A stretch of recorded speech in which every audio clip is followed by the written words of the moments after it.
లోపల వెలైతే అవుతుంది. దానికి అర్థం చెప్తుంది.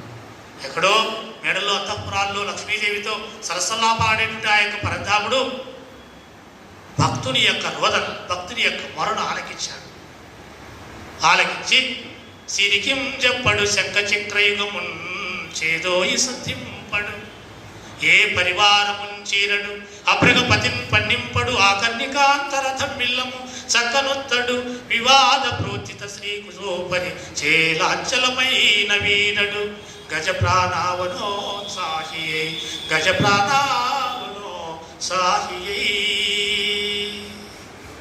గజ ప్రాణాన్ని అంటే ఏను యొక్క ప్రాణాన్ని, ఆవనం అంటే రక్షించడం, ఏను యొక్క ప్రాణాన్ని రక్షించాలి అనే ఉత్సాహంతో వైకుంఠం నుండి పరిగెత్తుకుంటూ పరమాత్మ వస్తున్నాడు.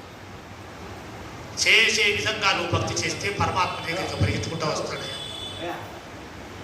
నువ్వు ఉండే విధంగా ఉంటే చేయవలసిన కర్మ ఎట్లా చేస్తావు